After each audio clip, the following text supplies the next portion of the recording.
हे बघा मुलांनो, आपल्याला भागाकार म्हणजे समान वाटायचे. आता ही माझ्याकडे एकूण सगळी जी फुलं आहेत ती मोजतो किती आहेत. 1 2 3 4 5 6 7 8 9 10 आणि ही 11 सदाफुलीची फुलं आहेत. कशाची फुलं आहेत? सदाफुली. किती फुलं आहेत एकूण? 11. किती आहेत? 11. आणि या तिघांना उभं करतो. उभा राहा अभिमन्यू. अभिमन्यू उभा राहा. अभिमन्यू. परत शंकर उभा राहा मध्ये कर.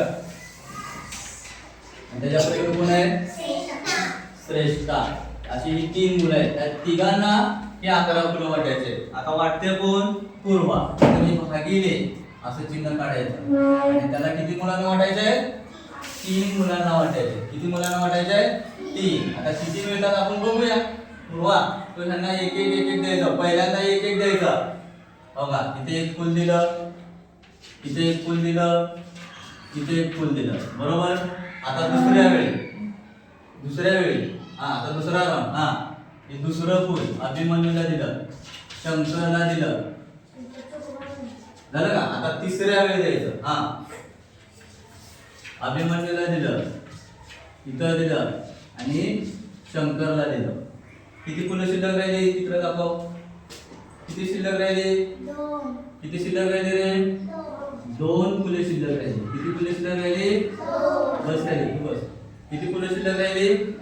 2 फुले शिल्लक राहिली. हो का?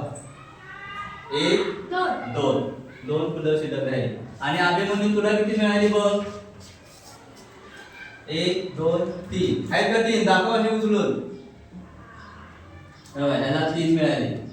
बरोबर. त्या हातात 2, त्या हातात 1. शंकर तुझी दाखव. शंकरला पण किती मिळाली?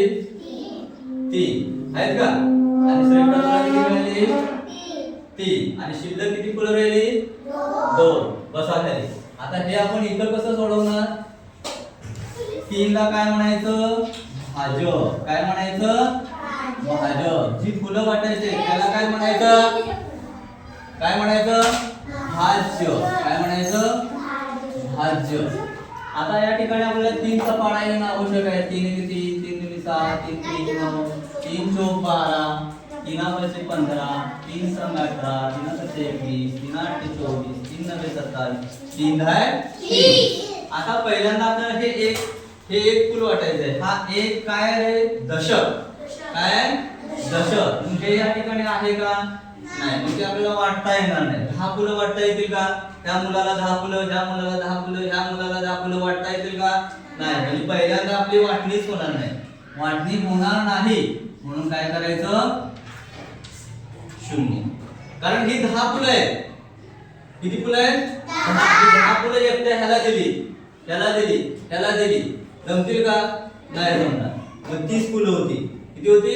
30. मग इथे वाटायला येणार नाही. हा दशक वाटायला येणार, हा दशक वाटायला येणार नाही. मग तो तसाच दशक खाली घेतला. पुन्हा हा एकच उतरायचा. आता किती झाले?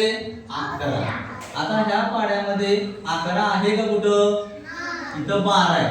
हे 12 लिहून चालेल का? नाही. मग 12 पेक्षा कमी 9. म्हणजे ह्या 11 मधून काय वजा होणार? 9 वजा होणार. किती नंबरला आहे हे 9? 3 3 9. आणि मग इथं 11 तून 9 गेल्यावर किती राहिले पुढं? 9 च्या पुढे 2 मोजायचं. 10 11. किती उरले रे? 2 फुले उरले. बघा इथं आपली 2 फुले उरली होती. एका मुलाला किती मिळाली? किती मिळाली? 3. ह्याला म्हणायचं भागाकार. ही झाली वाटणी. ही काय झाली? वाटणी. आणि किती फुलं शिल्लक राहिली? 2. त्याला काय म्हणायचं? काय म्हणायचं? बाकी. आता मी जर 13 फुलं केली. किती? 13 फुलं. ती किती मुलांना वाटायचे? 4 मुलांना वाटायचे. हे गणित तुम्ही काय करायचं? सोडायचं. फुलं किती असणार आहेत? 13. आणि आता ही 11 होती. किती आहे? 11 आहे. 12 13 आणि 14. आणि वाटायचे किती? 14. हे गणित तुम्ही सोडवायचं.